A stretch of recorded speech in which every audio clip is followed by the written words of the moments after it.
पिंपरी चिंचवड महानगरपालिका जे सर्वात आशिया खंडातील श्रीमंत महानगरपालिका म्हणून ओळखली जाते।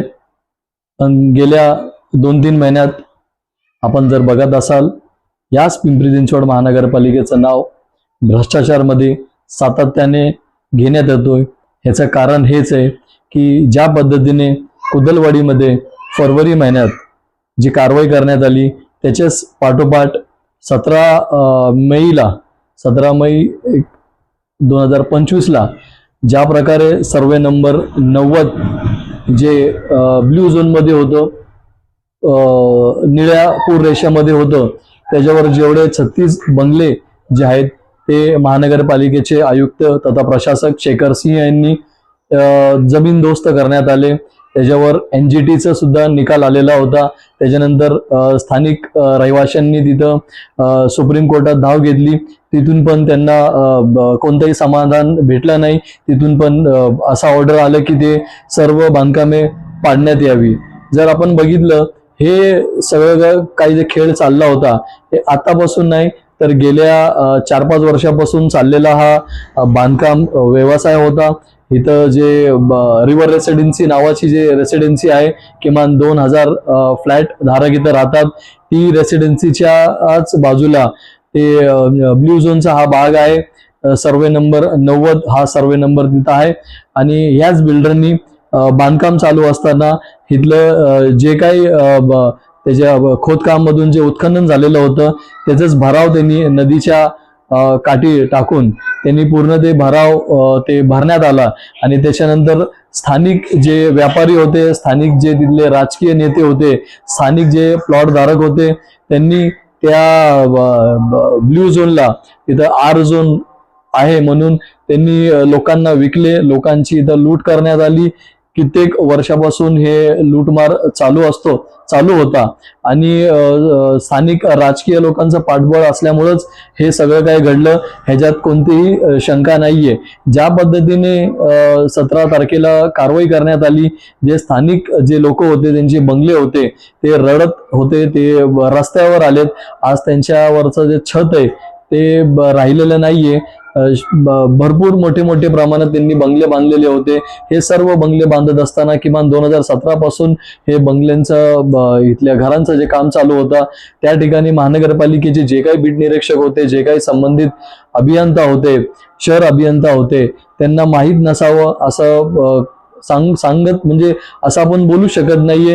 हे सर्व गोष्टी माहीत होतं आणि त्यातलं जे गाजलेलं नाव जे आहे, जे सतत तिथले लोक जे घेत आहेत, संतोष दत्तात्रय सिरसाट यांनी स्थानिक लोकांकडून, जे घर मालकांकडून बांधकाम चालू असताना लाख रुपये, 50,000 रुपये एका स्लॅबवर त्यांनी घेतलेले आहेत। हे आता जग जाहीर झालेले आहे। ते सगळं माध्यमांसमोर आल्यानंतर हा जे सस्पेंडेड अधिकारी आहे, बीट निरीक्षक संतोष सिरसाट, हा माध्यमांसमोर येऊन सांगतो की त्याचं काम फक्त निरीक्षण करणे होतं। निरीक्षण केल्यानंतर त्याचं काम होतं फक्त नोटीस देणे आणि त्याचं पुढचं काम जे आहे ते संबंधित क्षेत्रीय अधिकारी म्हणजे तत्कालीन क्षेत्रीय अधिकारी जे काय होते त्यावेळेचे आणि शहर अभियंता जे कोणी असतील, हे त्यांचं काम आहे त्याच्यावर कारवाई करावी किंवा नाही करावी। आता मुळात हा प्रश्न येतोय की हा म्हणतोय की यांनी पैसे घेतलेले नाहीयेत। म्हणजे थोडक्यात जे नुकसानग्रस्त जे लोक आहेत, ज्यांचं आज छत राहिलेलं नाहीये, तुम्हाला किंवा आपल्याला असं वाटतंय का हे जाणून बुजून त्याचं नाव घेत आहे? कुठेतरी त्यांनी आर्थिक व्यवहार केलेला असेल आणि त्याच्या बोलण्यावरून असं वाटतोय की तो एकटाच याच्यामध्ये सामील नाहीये। तो परत हेच गोष्ट सांगतोय की तो फक्त एक छोटासा अधिकारी आहे, कनिष्ठ अभियंता आहे। त्याचं काम फक्त नोटीस देणे आहे। नोटीसच्या पलीकडचं काम ते संबंधित क्षेत्रीय अधिकारी जे असतील त्यांच्याकडे आहेत। तर त्यावेळेसचे क्षेत्रीय अधिकारी कोण होते आणि त्यावेळेसचे क्षेत्रीय अधिकाऱ्यांना हे माहीत नव्हतं का?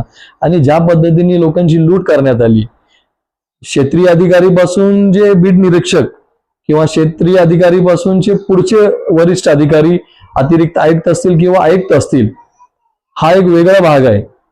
इथं सर्वजण भ्रष्ट आहेत असंच दिसून येतोय।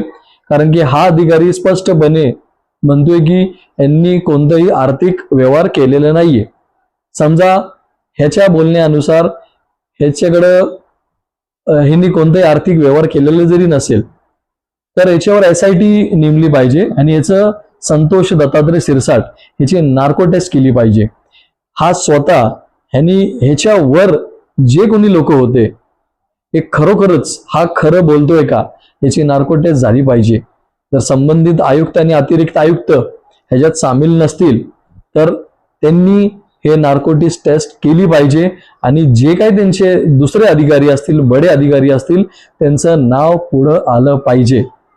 कारण की आज जे घरं पाडलीत ह्याच्या पूर्वी कुद्दलवाडी मध्ये जे भंगाराची दुकानं होती, जे वर्कशॉप होती, ती सुद्धा पाडण्यात आली आणि तिथं पण आर्थिक व्यवहार झालेला आहे. हे टाळता येत नाहीये. ह्याचं काम नोटीस दिल्यानंतरच पुढचं काम ह्याचं चालू होतं. नोटीस दिल्यानंतर ते लोक ह्याच्याकडे यायचे. हा जे बीट निरीक्षक आहे, जेव्हा जे त्याची काळखंड आहे तो म्हणतोय त्या काळखंडामध्ये आणि त्या काळखंडानंतर सुद्धा हा लोकांच्या संपर्कात होता. ह्याचं जे मोबाईल क्रमांक आहे ते तपासलं गेलं पाहिजे. हे कोणाकोणाच्या संपर्कात होता, ह्याच्याकडे जे प्रॉपर्टी आहेत, ह्याचे नातेवाईकाच्या नावाने प्रॉपर्टी आहेत, हे कोणकोणते नातेवाईक आहेत आणि ते प्रॉपर्टी त्यांनी कशी खरेदी केली आणि ह्याचा तिथं संबंध काय आहे आणि जे काही लोक तक्रार करतात त्या तक्रारकर्त्यांकडं काय पुरावे भेटतील, हा कुणाच्या मार्फत पैसे घ्यायचा, हा ऑनलाईन घ्यायचा का कॅश घ्यायचा, हे कोणाच्या मध्यस्थीने हा पैसे घ्यायचा, ही जी सगळी चौकशी सखोल पद्धतीने झाली पाहिजे. कारण की माध्यमांसमोर येऊन बोलणं की मी काहीच केलेलं नाहीये, माझ्यावर खोटे आरोप होतात, हे सगळं काही चुकीचं आहे. हे एक मराठीमध्ये म्हण आहे ना, मी नाही त्यातली आणि कडी लाव आतली, या तसंच प्रकार आहे. हा ज्या पद्धतीने स्पष्टपणे सांगतोय की मी कोणत्याही चौकशीला समोर जायला तयार आहे, हा जे धाडस यांनी दाखवले, ह्याला असं वाटत असेल असं बोलल्यानंतर हा कुठेतरी वाचू शकतो. पण खरोखरच जर इन्क्वायरी बसली तर ह्याच्या सोबत जे काही बडे अधिकारी असतील हे पण तेवढेच जबाबदार आहेत. एखाद्या खात्यामध्ये भ्रष्टाचार करत असताना एकटा कोणताही अधिकारी भ्रष्टाचार करू शकत नाही, कारण की त्या मोठ्या प्रमाणात तो भ्रष्टाचार झालेला आहे. इथं फक्त 1-2 नाही तर कमीत कमी 36 घरांवर कारवाई झालेली आहे. त्यापूर्वी 5,000 लोकांना नोटीस दिल्या होत्या, त्यांच्यावर पण कारवाई झालेली आहे. जे अनधिकृत पत्रा शेड होते, भंगारचे दुकानं होते, त्यांच्याकडून पण यांनी मोठ्या प्रमाणात पैसे जमा केलेला आहे. हा मी आरोप असंच करत नाहीये. आमच्याकडे असे भरपूर तक्रारी होते, पण ते समोर येऊन तक्रार का बरं करत नव्हते की तक्रार केल्यानंतर आमच्यावर कारवाई होईल या भीतीने ते तक्रार करत नव्हते. पण आता त्यांच्याकडं कोणत्याही प्रकारचं शेड दुकाने राहिलेले नाहीयेत. आता ते स्पष्टपणे तक्रार करतील.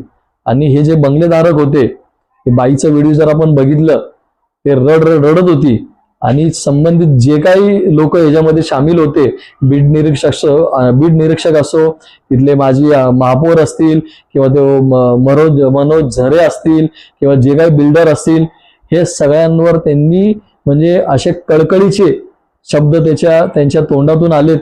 त्यांचं कधी चांगलं होऊ शकत नाहीये असे शब्द त्या माझ्या भगिनीच्या तोंडातून आलेले आहेत. तर तुम्ही जे काही पैसे घेतलेले असतील हे तुम्हाला पसणार नाहीये. मी तुम्हाला स्पष्टपणे सांगतो की एखादं घर पाडत असताना त्याचा स्वप्नाचा तो घर असतो आणि ते घर तुम्ही बिल्डरनी तर तिथल्या प्लॉट धारकांनी तर फसवलंच आहे. त्या प्लॉट धारकांनी जुना दाखला दाखवला. जुना झोन दाखला कोणता होता? तो R झोनचा होता. तिथं बोर्डही लावण्यात आले की संबंधित प्लॉट R झोन मध्ये आहे.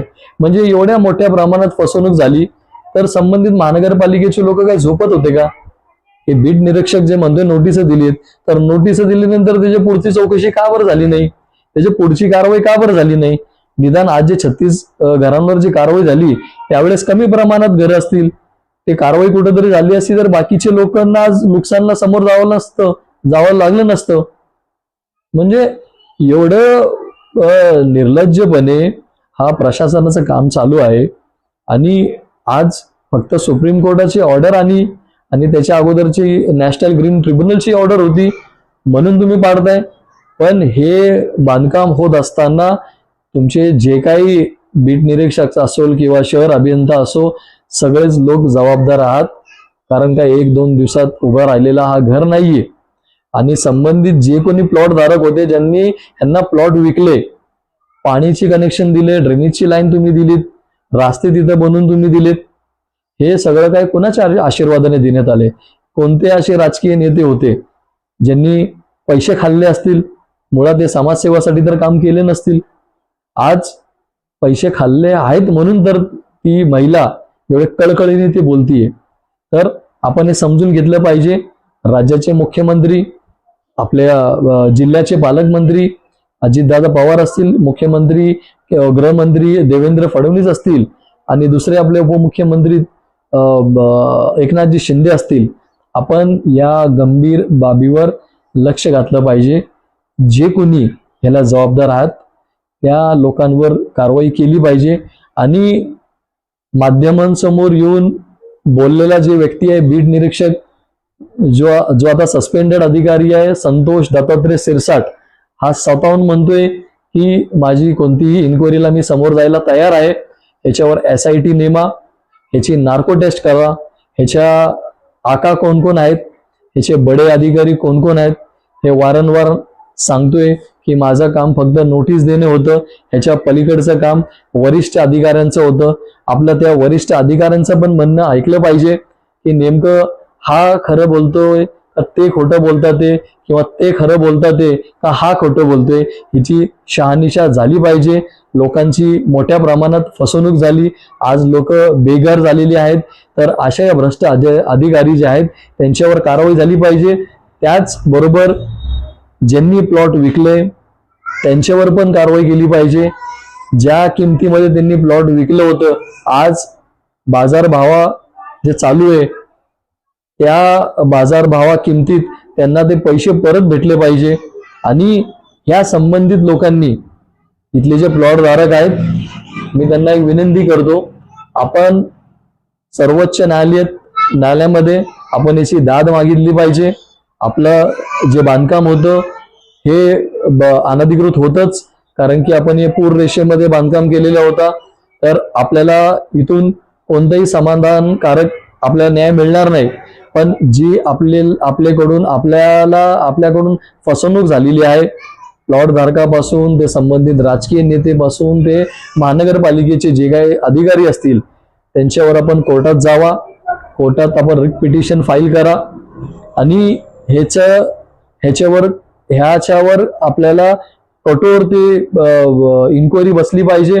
या इन्क्वायरी मधून आपल्याला हे निष्पन्न होईल की खरे ह्याच्यामध्ये आरोपी कोण आहेत, आणि आपलं जे कंपल्सेशन आहे, आपलं जे नुकसान आहे ते आपल्याला कोर्टामार्फत मिळेल ही अपेक्षा मी ठेवतो. मी आपल्याला परत एकदा विनंती करतो, जी लढा आतापर्यंत आपण NGT मध्ये आणि सुप्रीम कोर्टात दिली होती, हे लढा पुढं असंच कायम ठेवावं. आणि संबंधित जे काही अधिकारी याच्यामध्ये भ्रष्टाचार केलेला आहे आणि जे कोणी आपल्याला प्लॉट R झोन म्हणून विकलेला आहे ते पण, आणि जे कोणी आपल्याकडून पैसे घेऊन राजकीय लोकांनी आपल्याला मदत केलेली होती, फसवी मदत, त्यांचंही आपण नावाचा उल्लेख करावा आणि कोर्टात आपण दाद मागितली पाहिजे. अशा संबंधित सर्व लोकांवर कारवाई झाली पाहिजे, हीच मी आपल्या सर्व तिथल्या रहिवाशांकडून अपेक्षा ठेवतो. आणि यापुढेही पिंपरी चिंचवड शहर असो किंवा इतर शहर असो, आपण जेव्हा कधी घरचं बांधकाम करत असता, आपल्याला माहिती आहे की घर बांधकाम करत असताना आपल्याला एवढे बांधकामासाठी एवढं परवानग्या घ्याव्या लागतात, जे एवढं सोपं नाहीये, तेवढं अवघड आहे. डिमार्केशनच्या सरकारी मोजणी त्यासाठी आपल्याला 4 ते 5 महिने वाट पाहावी लागते. त्याच्यानंतर पण ते डिमार्केशन होईल का नाही याची शंका आहे. ते झाल्यानंतर अभिप्राय आहे महानगरपालिकेकडून, झोन दाखला आहेत, असे भरपूर काही प्रोसेस आहेत. पण आपण या प्रोसेसच्या मार्फत जावं. आपण जर असंच काहीतरी चुकीच्या पद्धतीने जर कोणाला पण राजकीय नेते किंवा असे काही अधिकाऱ्यांना जर हाताशी धरून जर बांधकाम करत असाल तर आज ना उद्या आपल्यावर ही कारवाई होऊ शकते. आपण जे काही प्लॉट घेतात ते घेताना आपण झोन चेक करून ते प्लॉट घ्यावा. तो ग्रीन झोन आहे किंवा रेड झोन आहे किंवा ब्ल्यू झोन आहे, हे सगळ्या गोष्टींची आपण शहानिशा केली पाहिजे. आणि अशा फसव्या जे काही प्लॉट धारक आहेत, जे काही दलाल असतील, त्यांच्यापासून आपण सतर्क राहिलं पाहिजे. आणि अशा प्लॉट विनंती करून आपल्याला एक विनंती आहे कळकळीची की अशा प्लॉट आपण घेऊ नये आणि इतरांना पण आपण ह्याची जनजागृती करावी, हीच मी अपेक्षा ठेवतो. लोकशाही युवा फाउंडेशनच्या YouTube चॅनलवर आपल्या सर्वांचं इथं मी स्वागत करतो. आमच्या चॅनलला लाईक आणि सबस्क्राईब करा. महत्त्वपूर्ण बातमी पाहण्यासाठी आमच्या या चॅनलला सबस्क्राईब करा.